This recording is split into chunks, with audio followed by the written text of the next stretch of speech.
नमस्कार विद्यार्थी मित्रांनो, CET परीक्षा असेल, JEE असेल, नीट असेल, या सर्व परीक्षांना आता खूप कमी कालावधी राहिलेला आहे आणि या खूप कमी कालावधीमध्ये तुम्हाला जास्तीत जास्त अभ्यास करायचा आहे आणि तो जास्तीत जास्त अभ्यास तुम्हाला लक्षात ठेवायचा आहे आणि त्याचा उपयोग परीक्षेमध्ये मल्टिपल चॉईस क्वेश्चन्स सोडविण्यासाठी करायचा आहे। मग बऱ्याच विद्यार्थ्यांना असा प्रश्न पडतो की खूप कमी कालावधी आहे, अभ्यास तर जास्त आहे, काय करायचं काय? आपल्याला माहित आहे विद्यार्थी मित्रांनो की आपण ज्या पद्धतीने आता सराव करत असाल त्यामध्ये एक स्टेम असेल, त्याला 4 पर्याय असणार आहेत। या 4 पर्यायापैकी एक पर्याय हा 100% करेक्ट असेल आणि बाकीचे जे 3 पर्याय असणार आहेत ते त्या स्टेमला योग्य असणार नाहीत, म्हणजे चुकीचे असणार आहेत। त्याला आपण डिस्ट्रॅक्टर्स असं म्हणतो। मग मी थोडा विचार केला की या आमच्या विद्यार्थ्यांना ज्या अडचणी येत आहेत त्याच्यावर जर आपण काही मार्ग काढायचा असेल आणि कमी वेळेमध्ये मुलांना जास्त मटेरियल, जास्त अभ्यास आणि जास्त लक्षात ठेवण्याचं टेक्निक जर आपण मुलांच्यापर्यंत पोहोचवलं माझ्या अनुभवातून, तर निश्चित या विद्यार्थ्यांना त्याचा फायदा होऊ शकतो। टेक्निक काय आहे हे अगोदर समजून घेणं गरजेचं आहे।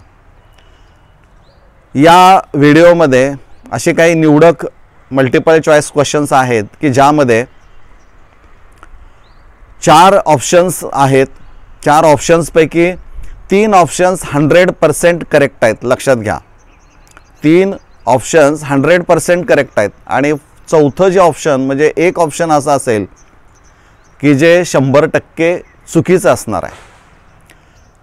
या प्रश्नाचं जे नेचर असणार आहे ते इनकरेक्टली मॅच पेअर, म्हणजे which one of the following pairs is incorrectly matched. जोड्या जी असणार आहेत त्यातली चुकीची जोडी कोणती आहे हे शोधून काढायचं आहे, लक्षात घ्या।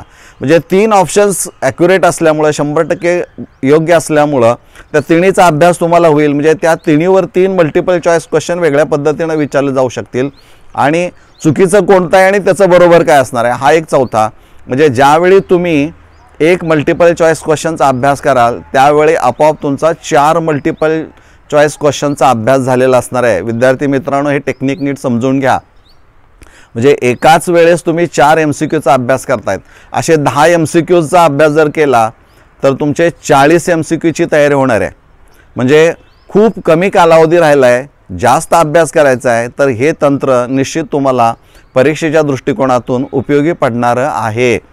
अडचणी वेगळ्या पद्धतीने आहेत, अर्थात हे मला वाटलं मुलांच्यापर्यंत हे टेक्निक पोचवावं, त्यामुळं मुलांनी सुद्धा एक काम करायचं आहे की तुम्हाला ते अवगत होतंय का अगोदर ते तुमच्या पचनी पडतंय का बघा, तुम्हाला ते आवडेल याची मला खात्री आहे। पण यासाठी तुम्हाला सुरुवातीपासून शेवटपर्यंत हे व्हिडिओ पाहणं गरजेचं आहे। चॅनल सबस्क्राईब केला नसेल तर तो सबस्क्राईब करायचा आहे आणि जर व्हिडिओ आवडला तर तो लाईक करायचा आहे आणि शेवटी आपला जो काही मित्रपरिवार असेल त्यांच्यापर्यंत हे टेक्निक पोहोचवण्याचा प्रयत्न करा।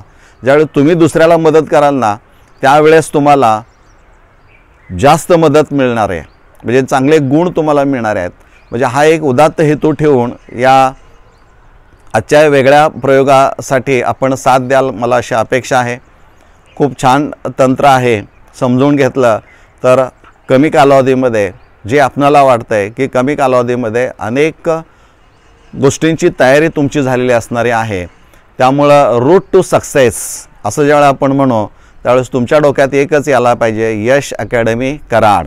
अर्थात तुम्ही अभ्यास केला तर आम्ही फक्त मार्गदर्शक आहोत याचं भान आपण अजिबात विसरायचं नाही। तर हा नवीन प्रयोग आपल्यासमोर मी सादर करतोय, एक वेगळं तंत्र आहे, याचा वापर तुम्ही जरूर कराल असं मला वाटतंय। धन्यवाद।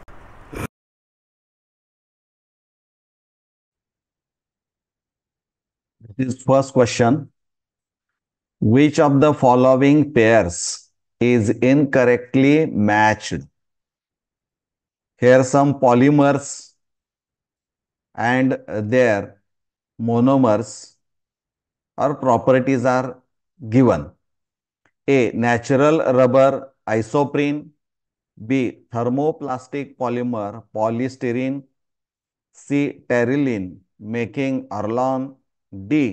Teflon oil seals.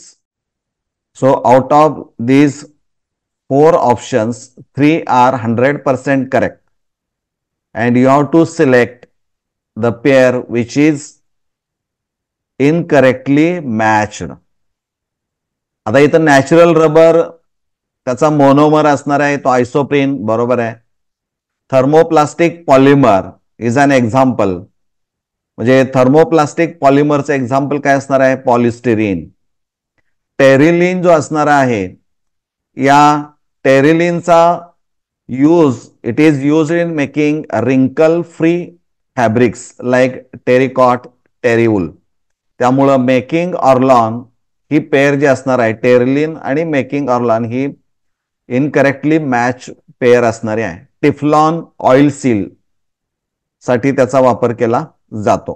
म्हणजे करेक्ट आन्सर जे असणार आहे ते सी, टेरिलिन मेकिंग अर्लॉन.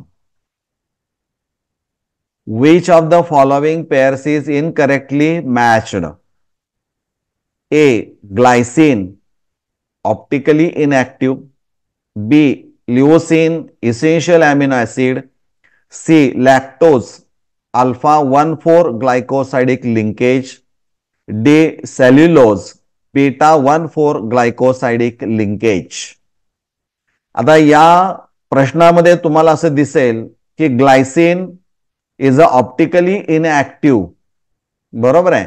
म्हणजे this is amino acid but it is optically inactive, there is no any chiral carbon, त्यामुळं ती पेअर बरोबर आहे. लिओसिन इसेन्शियल अमिनो ऍसिड, बरोबर आहे. Lactose alpha 1,4 glycosidic linkage, lactose is a disaccharide, so it is formed from D-glucose and D-galactose. त्यामुळे ज्यावेळी ग्लायकोसाइडिक linkage तयार होते त्यावेळेस बीटा 1,4 ग्लायकोसाइडिक लिंकेज ही त्यामध्ये पाहायला मिळते.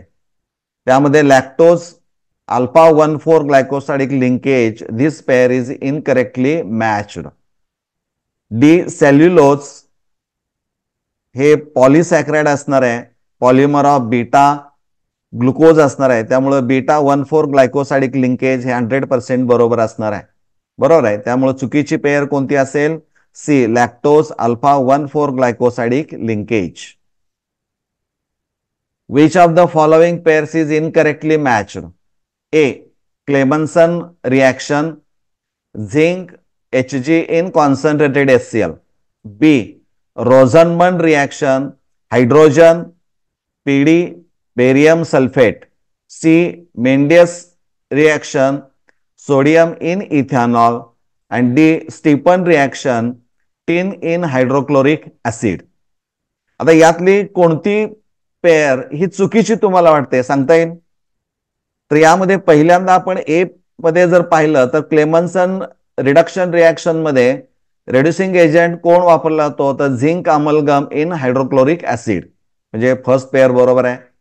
बी मध्ये काय म्हटलंय, रोझनमंड रिएक्शन, म्हणजे hydrogen gas is adsorb on palladium but it is poisoned with barium sulphate, this pair is also correct.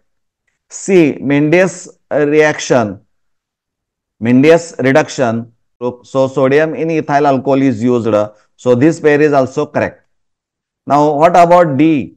Stephan reaction, पुढे म्हटलंय tin in hydrochloric acid.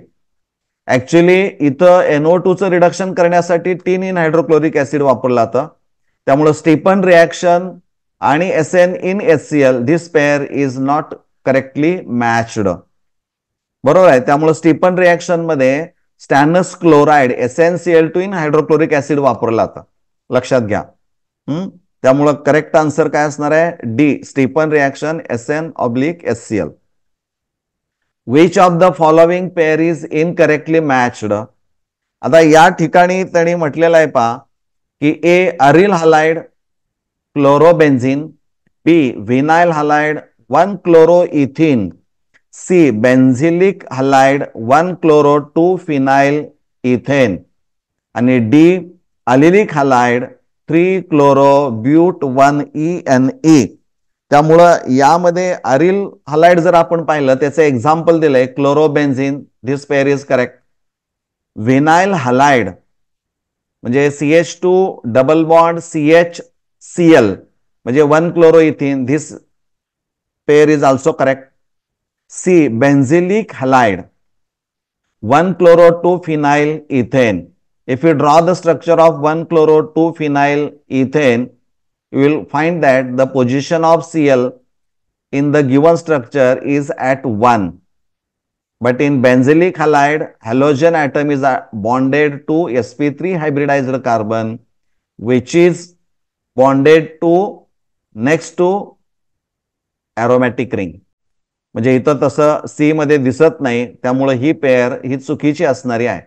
D मध्ये काय बघूया, अलिलिक हलाइड 3 क्लोरो ब्यूट 1 ENA, त्यामुळं ही pair जी असणारी आहे ती बरोबर आहे. CH2 double bond CH CL आणि पुढं काय असणार आहे, एक कार्बन असणार म्हणजे CH3, म्हणजे ही पेअर जी असणारी आहे ती बरोबर असणारी आहे. त्यामुळे करेक्ट आन्सर याचं काय असणार आहे, बेन्झिलिक हलाइड 1 chloro 2 phenyl ethane.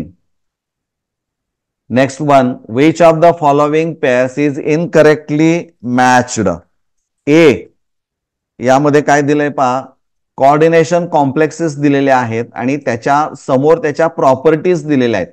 म्हणजे paramagnetic, diamagnetic, low spin, high spin, type of hybridisation and geometry. यातलं चुकीची कोणती पेअर आहे हे आपल्याला शोधायची आहे. 3 100% करेक्ट असणार आहेत. ए मध्ये काय दिलंय पहा, कॉम्प्लेक्स आहे NiCN4 2- डायमॅग्नेटिक म्हटलंय. बी COF6 3- हायस्पिन कॉम्प्लेक्स म्हटलंय. C CONS3 3+ type of hybridization दिलेला आहे D2sp3 हायब्रिडायझेशन. आणि डी मध्ये त्यांनी म्हटलंय NiCl4 2- स्क्वेअर प्लॅनर. म्हणजे इथं तुम्हाला शोधायचं आहे. ए मध्ये जर आपण पाहिलं तर डायमॅग्नेटिक हे बरोबर असणार आहे, फर्स्ट पेअर बरोबर असणारी आहे. सेकंड मध्ये फ्लोरीन हा लिगँड त्या कॉम्प्लेक्स मध्ये पाहायला मिळतोय, त्यामुळं हायस्पिन कॉम्प्लेक्स बरोबर असणार आहे कारण तो वीक फील्ड लिगँड आहे.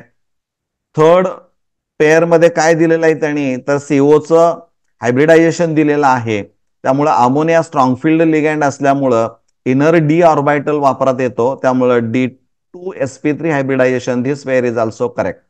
डी मध्ये काय म्हटलंय पहा, NiCl4 2-, म्हणजे ए आणि डी मध्ये जर कम्पेअर केलं तर तुमच्या लक्षात येईल की टाइप ऑफ लिगँड बदललाय. Cl हा वीक फील्ड आहे, CN हा स्ट्रॉंग फील्ड आहे. त्यामुळं तिथं त्याचं स्ट्रक्चर जे असणार आहे जॉमेट्री ते स्क्वेअर प्लेनर असेल, परंतु NiCl4 2- मध्ये ती स्क्वेअर प्लेनर नाही तर ती टेट्राहेड्रल असणार आहे आणि त्यामुळं D pair is a wrongly matched. त्यामुळे करेक्ट आन्सर काय असणार आहे, D. Next, which of the following pairs is incorrectly matched. यामध्ये जे ट्रान्झिशन एलिमेंटची आयन्स दिलेले आहेत आणि त्याच्या अगेन्स्ट त्यामध्ये असणाऱ्या अनपेड इलेक्ट्रॉनची संख्या मेन्शन केलेली आहे. पैकी 3 बरोबर आहेत, 1 चुकीचा असणार आहे. आता ए मध्ये काय दिलंय पहा, यासाठी तुम्हाला ॲटॉमिक नंबर माहित असायला पाहिजे. स्कॅन्डियमचा ॲटॉमिक नंबर असणार आहे 21, बरोबर आहे. Mnचा 25, आयर्न 26 आणि कॉपर 29. हे तुम्हाला पहिल्या 10 जे एलिमेंट्स असणार आहे फर्स्ट सिरीजचे त्याचे ॲटॉमिक नंबर्स तुम्हाला माहित पाहिजेत आणि general electronic configuration. First pair मध्ये Sc3+ म्हटलंय त्यांनी, म्हणजे ऑक्सिडेशन स्टेट स्टेबल जे असणार आहे 3 आहे आणि त्यामुळं त्यामध्ये 0 अनपेड इलेक्ट्रॉन तुम्हाला पाहायला मिळतात. बी मध्ये Mn2+ म्हटलंय, म्हणजे ऑक्सिडेशन स्टेट जी असणार आहे ती +2 आहे, त्यामुळं 3d5 आणि 4s2 आहे, त्यामुळं 5 अनपेड इलेक्ट्रॉन्स त्यामध्ये पण ते बरोबर आहे. सी मध्ये Fe3+ म्हटलंय, Fe2+ च्या ऐवजी Fe3+ म्हटलंय. Fe3+ मध्ये देखील 5 अनपेड इलेक्ट्रॉन्स आहेत, हे देखील बरोबर असणार आहे. आणि Cu+ मध्ये मात्र 29 ॲटॉमिक नंबर आहे, त्यामुळं 3d9 च्या ऐवजी काय होतं, 1 इलेक्ट्रॉन S मधून D कडे येतो, त्यामुळे 3d10 होतं आणि 4s1, त्यामुळे 1 इलेक्ट्रॉन गेला तर D मध्ये पेअर्ड इलेक्ट्रॉन्स आहेत. So there is no any unpaired electron, त्यामुळे Cu+ मध्ये ऍक्च्युली असायला पाहिजे 0 अनपेड इलेक्ट्रॉन, परंतु इथं पेअर चुकीची मॅच केलेली आहे, त्यामुळे डी हे करेक्ट आन्सर असणार आहे. Next, which of the following pairs is incorrectly matched? A Haber's, म्हणजे यामध्ये काही प्रोसेस दिलेल्या आहेत किंवा काही कन्व्हर्जन त्या प्रोसेसमध्ये होणारे दिलेले आहेत आणि त्यासाठी जे वापरला जाणारी कॅटलिस्ट आहेत त्याचा उल्लेख केलाय आणि त्यामध्ये आपण आता बघूया.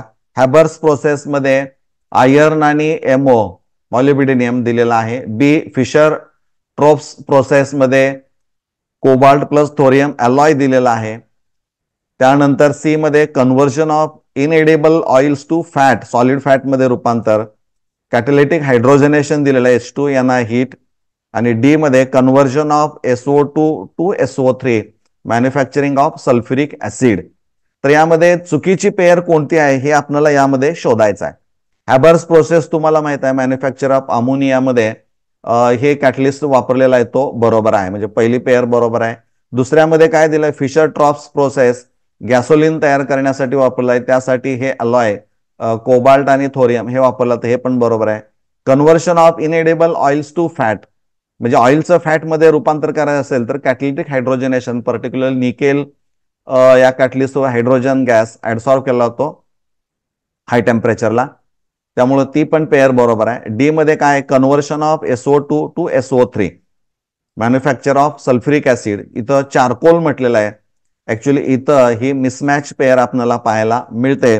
तर यामध्ये प्लॅटिनाइज्ड ऍस्बेस्टॉस हे कॅटलिस्ट म्हणून वापरलं जातं आणि त्यामुळं डी पेअर ही चुकीची आपल्याला यामध्ये पाहायला मिळते. Next, which of the following pairs is incorrectly matched? यामध्ये काय मिनरल्स आणि ओर्स दिलेले आहेत आणि त्याच्या अगेन्स्ट त्यांचे केमिकल फॉर्म्युले दिलेले आहेत. यामध्ये 3 बरोबर आहेत तर एक चुकीचा आहे, तोच शोधायचा आहे आपल्याला. कॅलामाइन FeCO3 म्हटलंय, बी मध्ये चाल्कोपायराइट CuFeS2 म्हटलंय, सी मध्ये हिमॅटाइट Fe2O3 म्हटलंय आणि डी मॅग्नेटाइट Fe3O4 म्हटलंय. आता तुमच्या दृष्टिकोनातून कुठली पेअर चुकीची आहे असं तुम्हाला वाटतंय? पटकन सांगता येईल? तर ए मध्ये कॅलामाइन जे असणार आहे त्याच्या पुढे त्यांनी FeCO3 म्हटलंय. ऍक्च्युली कॅलामाइनचा केमिकल फॉर्म्युला जो असणार आहे तो ZnCO3 आहे. म्हणजे कॅलामाइनचा केमिकल फॉर्म्युला काय आहे, केमिकल कंपोजिशन म्हटलं तर झिंक कार्बोनेट आहे. मग FeCO3 कुणाचा आहे, तर सिडेराइट या मिनरलचा असणार आहे, हे लक्षात घ्या. चाल्कोपायराइट हे असं मिनरल पण आहे आणि ओर पण आहे की ज्यामध्ये 2 वेगळी ट्रान्झिशन मेटल्स आहेत, लक्षात घ्या. त्यामुळे यावरही MCQ विचारला जाऊ शकतो. सी हिमॅटाइट Fe2O3 हे बरोबर आहे. मॅग्नेटाइट Fe3O4 हे पण बरोबर आहे. त्यामुळे चुकीची पेअर कोणती, म्हणजे करेक्ट आन्सर कोणतं, ए कॅलामाइन FeCO3. आता शेवटचा आणि 10वा MCQ या व्हिडिओ मधला असणार आहे. म्हणजे हा MCQ अभ्यासला की एकूण 40 मल्टिपल चॉईस क्वेश्चन्स तुमची पूर्ण होत आहेत, हे लक्षात घ्या. Which of the following pairs is incorrectly matched? काय, कोणती पेअर चुकीची असणार आहे यामध्ये? त्यामुळे मिसमॅच पेअर म्हणजे करेक्ट आन्सर बी ZeF4 टेट्राहायड्रल. त्याचं काय पाहिजे जॉमेट्री, स्क्वेअर प्लॅनर. करेक्ट. मला वाटतं हे निश्चित तुम्हाला समजलेलं असणार आहे. मित्रांपर्यंत पोहोचवा. धन्यवाद.